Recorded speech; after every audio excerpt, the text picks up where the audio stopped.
Kisah sukses kadang hanya berisi sebuah cerita yang menarik, tapi tidak memberikan gambaran yang utuh. Halo semuanya, nama saya Michael. Selamat datang di channel saya, Sikutu Buku. Kali ini saya akan bahas buku The Halo Effect karya Phil Rosenzweig. Sebelum kita mulai, buat kalian yang mau support channel ini agar terus berkarya, caranya gampang banget. Kalian cukup klik subscribe dan nyalakan loncengnya. Dukungan kalian membantu banget supaya kita bisa rutin posting dan bersama-sama belajar di channel ini.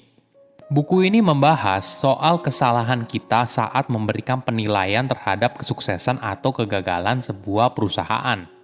Banyak orang seringkali mengkaitkan performa keuangan perusahaan yang bagus dengan kesuksesan perusahaan. Dari situ, mereka lalu menganggap semua yang dilakukan perusahaan tersebut sebagai hal yang hebat, mulai dari strateginya yang jelas, kepemimpinan yang brilian, dan eksekusinya yang luar biasa.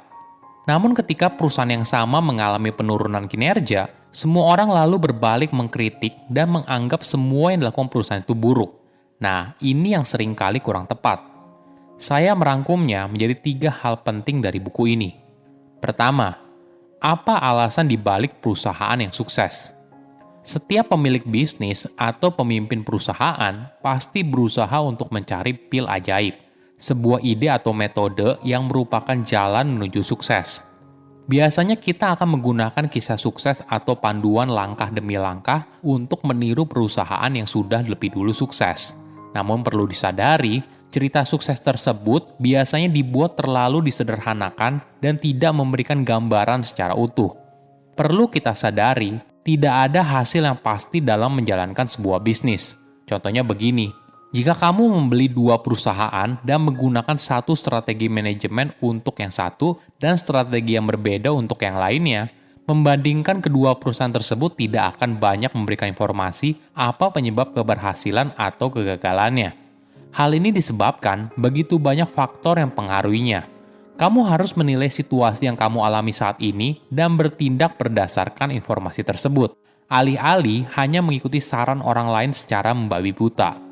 Penulis berargumen, buku bisnis yang populer biasanya menjadi bestseller bukan berdasarkan data yang dapat diandalkan atau riset yang panjang. Namun buku tersebut menjadi bestseller karena kehebatan penulisnya yang mampu merangkai sebuah cerita yang menarik. Misalnya, banyak orang sangat suka kisah dari si miskin menjadi kaya raya. Bukan hanya itu, terkadang buku bisnis juga menekankan pada sebuah perubahan kecil di satu bidang, namun dianggap mampu mendorong kesuksesan sebuah perusahaan. Ada sebuah contoh yang menarik. Pada bulan Maret tahun 2000, perusahaan teknologi Cisco sempat menjadi perusahaan paling bernilai di dunia. Perusahaan tersebut dihujani banyak pujian oleh berbagai media atas keunggulan perusahaannya, disiplin, dan juga koordinasinya. Tepat 1 tahun kemudian, harga sahamnya turun dari $80 menjadi hanya $14. Cisco lalu digambarkan sedang berada dalam kekacauan, kurang koordinasi, dan tidak mendengarkan pelanggan. Bagaimana bisa sebuah organisasi yang sama berubah begitu cepat? Menurut penulis, jawabannya adalah tidak. Yang berubah adalah bagaimana cara perusahaan itu digambarkan, dan itu hanya didasarkan pada harga sahamnya. Karena menilai sebuah perusahaan itu tidak mudah, banyak orang menggunakan metrik laporan keuangan sebagai standar apakah perusahaan tersebut berkembang atau tidak. Jika sebuah perusahaan menghasilkan keuntungan yang baik, banyak orang menganggap semua hal ini berkat CEO yang hebat, dinamis, dan budaya perusahaan yang kuat. Jika perusahaan yang sama berkinerja buruk, CEO yang sama akan digambarkan sebagai orang yang arogan dan tidak mau mendengarkan. Budaya perusahaan juga digambarkan sebagai hal yang buruk. Kedua, hati-hati salah menilai orang lain. Manusia seringkali punya halo effect dalam menilai sesuatu. Halo effect merupakan istilah di bidang psikologi untuk menyebut sebuah fenomena kemunculan penilaian terhadap kepribadian seorang berdasarkan kesan pertama. Kamu pasti ingat di sekolah, siswa yang punya perilaku baik di kelas, dianggap sebagai anak yang lebih cerdas dan lebih ramah dibandingkan teman yang lainnya. Contoh lain yaitu saat interview kerja. Calon karyawan yang dinilai lebih menarik, secara umum dianggap lebih kompeten dibandingkan calon karyawan yang lain. Efek yang sama juga terjadi saat banyak orang berusaha menilai kesuksesan sebuah perusahaan. Jika sebuah perusahaan menghasilkan keuntungan yang besar, maka aspek perusahaan yang lain juga dianggap sangat baik. Misalnya CEO yang hebat, atau budaya kerja yang solid, dan sebagainya. Namun kenyataannya, terkadang faktor tersebut tidak jauh berbeda dengan perusahaan yang sedang mengalami tantangan keuangan.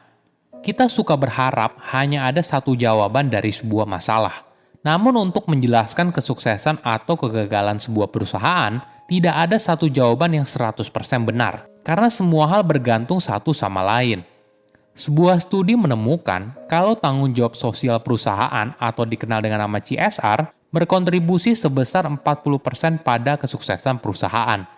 Riset ini membuat kita jadi gegabah mengambil kesimpulan kalau CSR merupakan faktor terpenting untuk meningkatkan kinerja keuangan. Namun harus kita sadari, CSR juga berkaitan dengan berbagai aspek lain yang penting, misalnya manajemen perusahaan yang baik, orientasi pasar, dan sebagainya. Sangat berbahaya apabila kita langsung buru-buru mengambil sebuah kesimpulan. Contoh lain seperti ini, banyak orang berpendapat kalau CEO memiliki andil besar dalam menentukan keberhasilan perusahaan. Ada lagi yang berpendapat kalau budaya kerja yang kolaboratif justru yang berperan tinggi. Pertanyaannya seperti ini, apakah kita bisa memisahkan kedua faktor tersebut dan lihat mana faktor yang paling berperan? Tentu saja ini sulit kan? Ketiga, sukses tidak hanya tergantung dirimu saja. Apakah ada formula untuk sukses? Jika kamu mengikuti serangkaian langkah, maka kamu pasti akan sukses. Namun faktanya, walaupun kamu sudah mengikuti semua langkah tersebut, belum tentu kamu bisa sukses. Perlu disadari, sukses atau gagalnya sebuah perusahaan tidak hanya bergantung pada diri mereka sendiri, tapi juga pada apa yang dilakukan oleh kompetitornya. Ada sebuah studi yang mengkategorikan perusahaan ke dalam berbagai kategori, winners, climbers, atau losers. Salah satu perusahaan retail bernama Kmart dimasukkan ke dalam kategori losers. Mungkin kalau dilihat sekilas, hal ini masuk akal. Kinerja Kmart turun terus selama bertahun-tahun, hingga akhirnya mereka bangkrut pada tahun 2002. Namun kalau dilihat lebih detail, sebelum bangkrut, Kmart telah berusaha keras dan telah melakukan berbagai terobosan. Misalnya, menyediakan layanan bebas pulsa untuk keluhan pelanggan, menghemat 3,3 triliun rupiah karena menggunakan teknologi yang lebih modern, proses operasional yang lebih baik, dan sebagainya. Di luar semua perbaikan yang dilakukan, tetap saja kinerja keuangan Kmart tidak membaik. Kenapa? Karena kompetitornya bergerak lebih cepat.